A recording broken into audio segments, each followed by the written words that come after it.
Hi అండి, నమస్తే. Welcome back to mama's kitchen. ఈరోజు వీడియోలో మంచి ఘాటుగా మిరియాల రసం చేసుకోబోతున్నామండి. టేస్ట్ అయితే చాలా బాగుంటుంది. అన్నంలోకే కాకుండా జలుబు చేసినప్పుడు కానీ, నోరు చప్పగా ఉన్నప్పుడు కానీ ఒక కప్పు ఈ మిరియాల రసం తాగామంటే చాలా వరకు రిలీఫ్ గా ఉంటుంది. సో మరైతే మిరియాల రసం ఎలా తయారు చేసుకోవాలో చూద్దాం పదండి. మేము ఇక్కడ ఎర్రగా పండిన 2 మీడియం సైజ్ టొమాటోలను ఇలా ముక్కలుగా కట్ చేసుకుంటున్నాం. ఇలా కట్ చేసుకున్న తర్వాత ఇప్పుడు స్టవ్ పైన గిన్నె పెట్టుకొని టొమాటో ముక్కల్ని ఇందులో వేసుకోవాలి. అలాగే ఇందులో 1 గ్లాస్ నీళ్లు, 1/2 టేబుల్ స్పూన్ దాకా పసుపు, 1/2 టేబుల్ స్పూన్ దాకా కారం పొడి, అలాగే గోలీ సైజ్ అంతా చింతపండును వేసుకొని టొమాటో ముక్కలు మెత్తగా మగ్గే వరకు ఉడికించుకోవాలి.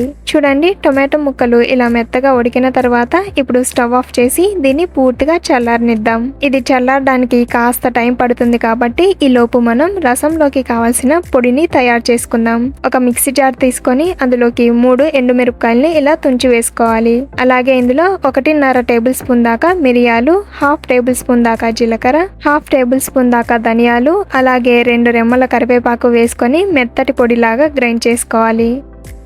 చూడండి, ఈ మాదిరిగా గ్రైండ్ చేసుకున్న తర్వాత ఇందులో 3-4 వెల్లుల్లిపాయలు వేసుకొని మళ్ళీ ఒకసారి గ్రైండ్ చేసుకోవాలి. అన్నీ ఒకేసారి గ్రైండ్ చేసుకున్నామంటే ఇందులో వేసుకున్న మిరియాలు, ధనియాలు ఇవి మెత్తగా మెదగవండి. సో అందుకని ఫస్ట్ అవన్నీ గ్రైండ్ చేసుకొని ఆ తర్వాత వెల్లుల్లిపాయలు వేసుకొని గ్రైండ్ చేసుకోవాలన్నమాట. చూడండి, ఈ మాదిరిగా గ్రైండ్ చేసుకొని వేరొక బౌల్లోకి తీసుకొని పక్కన పెట్టుకుందాం. ఇక్కడ ఉడకబెట్టుకున్న టొమాటో ముక్కలు ఉన్నాయి కదండి. సో ఇవి పూర్తిగా చల్లారిన తర్వాత జల్లి గరిటెతో టొమాటో ముక్కల్ని తీసుకొని మిక్సీ జార్లో వేసుకోవాలి. ఇప్పుడు దీన్ని మెత్తగా మిక్సీ పట్టుకుందాం.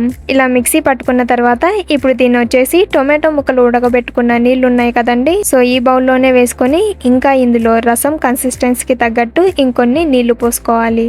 అంతేనండి. ఇప్పుడు ఇందులోకి పోపు వేసుకుందాం.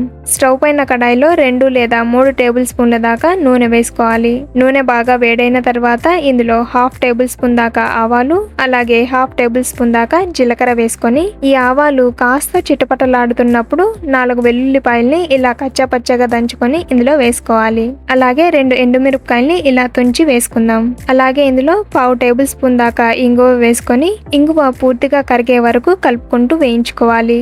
ఇంగువ పూర్తిగా కరిగిన తర్వాత ఇందులో 2 రెమ్మల కరివేపాకు వేసుకొని వేయించుకోవాలి. తిరగమాత ఇలా బాగా వేగిన తర్వాత మంటను లో ఫ్లేమ్ లోకి టర్న్ చేసుకొని ఇప్పుడు ఇందులో మిక్సీ పట్టుకున్న పొడి ఉంది కదండి. సో దాన్ని వేసుకొని కలుపుకుంటూ వేయించుకోవాలి. ఈ పొడి వేసుకున్న తర్వాత తిరగమాత వేగదండి. సో అందుకని ముందే తిరగమాతను బాగా వేయించుకొని ఆ తర్వాత ఈ పొడిని వేసుకోవాలన్నమాట. అండ్ మనం ఇక్కడ అన్ని పచ్చివే మిక్సీ పట్టుకున్నాం కాబట్టి ఇలా చిన్న మంట మీద కలుపుకుంటూ వేయించుకున్నామంటే ఇవన్నీ చక్కగా వేగి ఇందులో నుంచి మంచి ఫ్లేవర్ వస్తుందన్నమాట.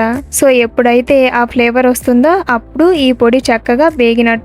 సో ఇది వేగడానికి 2 నిమిషాలు పడుతుందండి. అంతే, మరి ఎక్కువగా వేయించుకున్నామంటే ఈ పొడి మాడిపోతుంది. బ్లాక్ కలర్ లో ఉంది కాబట్టి మాడిపోయేది కూడా మనకు తెలియదు అనమాట. సో అందుకని ఎక్కువసేపు వేయించకుండా ఫ్లేవర్ రాగానే వెంటనే స్టవ్ మీద నుంచి దించేసుకోవాలి. ఇప్పుడు ఇదే స్టవ్ మీద రసం గిన్నె పెట్టుకుని వేయించుకున్న రసం పొడిని ఇందులో వేసుకోవాలి. అలాగే రుచికి తగ్గట్టు ఉప్పు, కట్ చేసుకున్న కొత్తిమీర వేసుకొని ఉడుకొచ్చే వరకు చిన్న మంట మీద ఉడికించుకోవాలి.